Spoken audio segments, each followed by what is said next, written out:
tayo sa Substation 6 ng lungsod ng Parañaque. At tayo po ay nagpapasalamat dahil naabutan po natin ito pong si Police Captain Erson M. Sambali para humingi po tayo ng update tungkol po dito sa kanyang substation po sa kanyang area of responsibility. Sir, magandang hapon po. Magandang hapon po sa inyo. Opo, sir, kami po ay taga Parañaque and Radio Worldwide. Itong okay lang po sa inyo, hihingi lang po kami ng update tungkol po dito sa kaganapan ng inyong area of responsibility, lalo na po sir sa usapin ng parating na barangay at sangguniang kabataang eleksyon sa October 30, 2020. Opo, ang akin pong pinakalap ang aking mga kapulisan sa area po ng barangay ng Don Bosco at Muno, na kung saan maya meron po tayong mga kasama na nag-iikot sa ating EOR para lang sa ganun is mapanatili po natin yung peace and order situation sa ating lugar, especially ngayong nalalapit na halalan. Opo, sir, kumusta naman pong ginagawa niyo pong routine, lalo na po doon sa usapin ng checkpoint pagdating po ng araw kaya sa gabi? Opo, ang ating checkpoint ay tuloy-tuloy. Meron po tayong iba't ibang schedule ng checkpoints na kinakanda para po maiwasan po natin ang karahasan dito sa ating nasasakupan. Meron po tayong mga kasamahan na nakatutok sa iba't ibang barangay, especially sa Don Bosco saka sa Muno.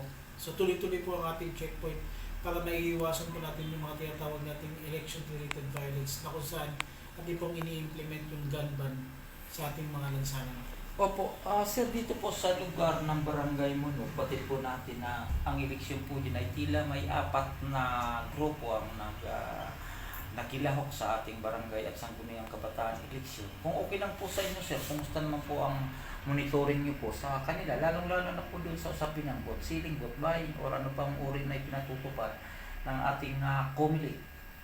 Opo, tayo naman po ay nakatutok sa situations dito sa ating nasakupan na kung saan amin pong kinakausap itong mga tumatakbong mga opisyalis sa ating barangay na panatilihin natin ang kaayusan at disiplina sa ating lugar para na sa ganun wala pong mangyaring karahasan, especially ngayong parating na halalan.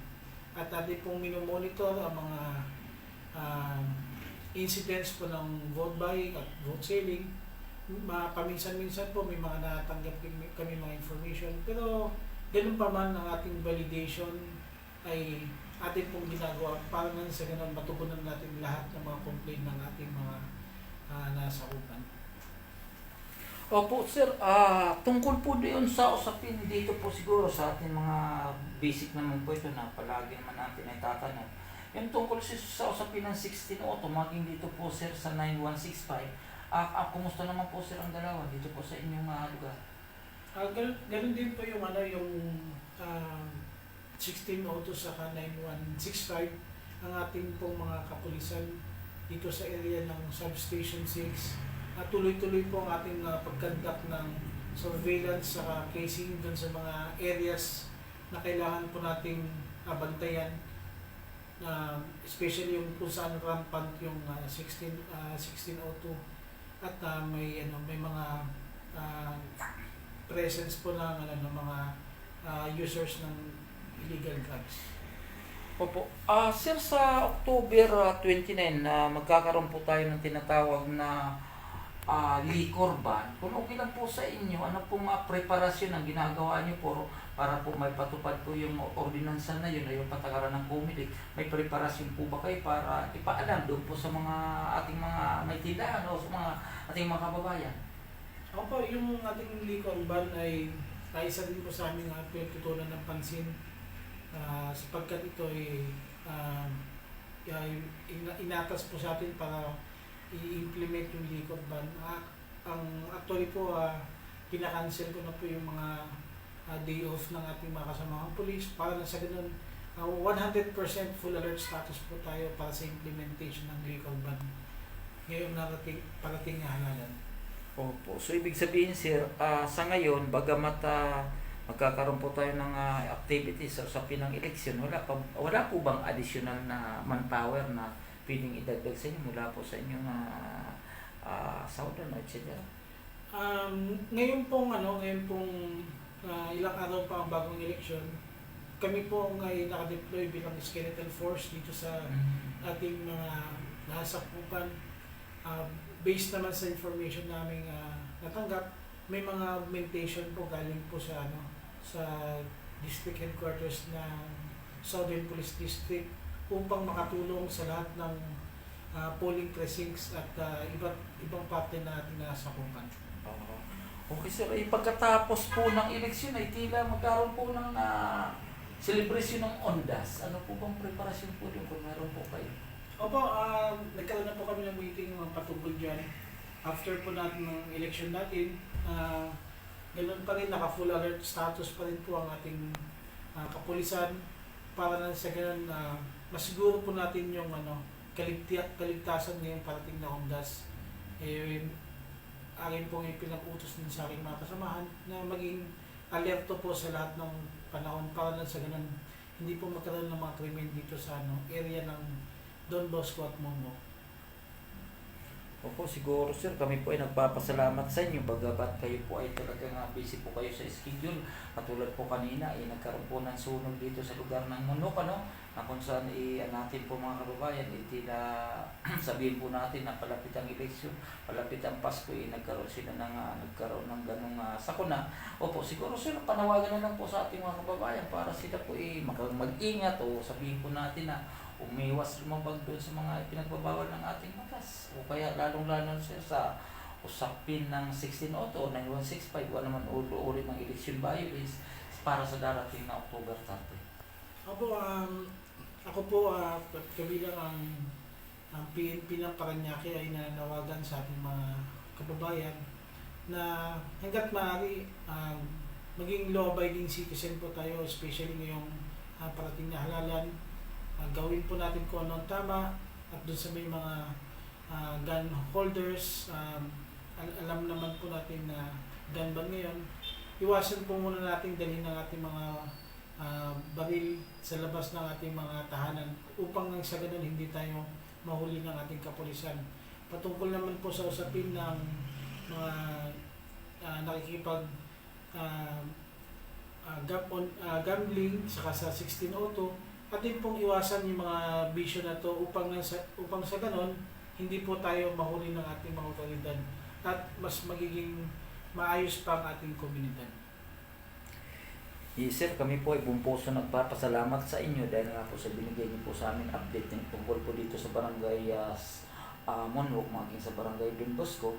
At doon po sa ating mga kababayan ay tayo po ay nagpapasalamat at gusto po natin ipalam dito kay Police Captain Nerson ay Sambali naman. Ito pong ating panayam sa kanya ilalagay po natin sa ating FB page na Parañaque Net Radio Worldwide.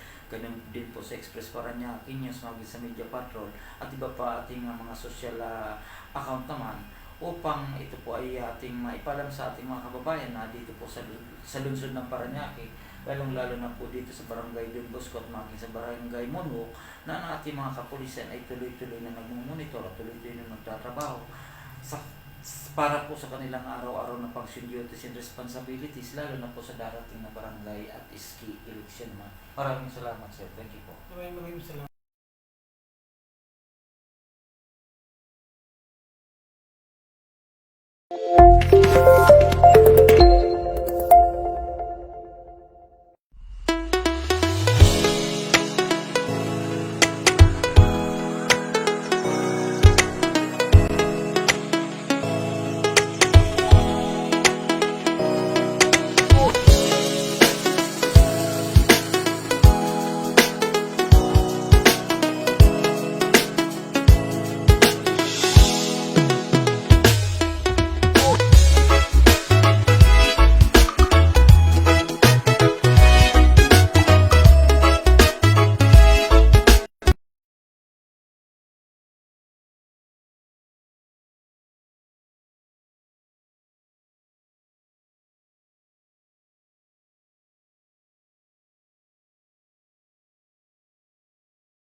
to deliver his message of support.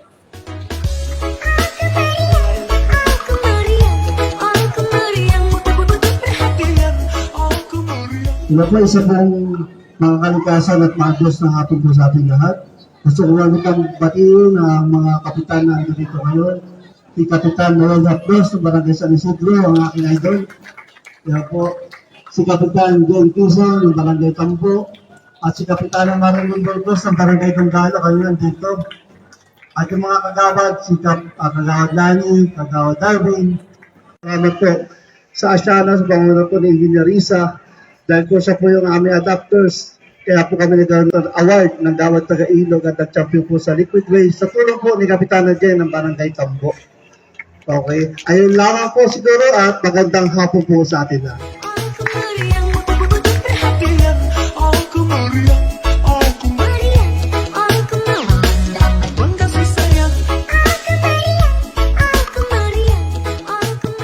Sa ating mga kawani po ng DNR sa pangunguna ni Director Bobby Tagapan, DNR NCR Mayos South,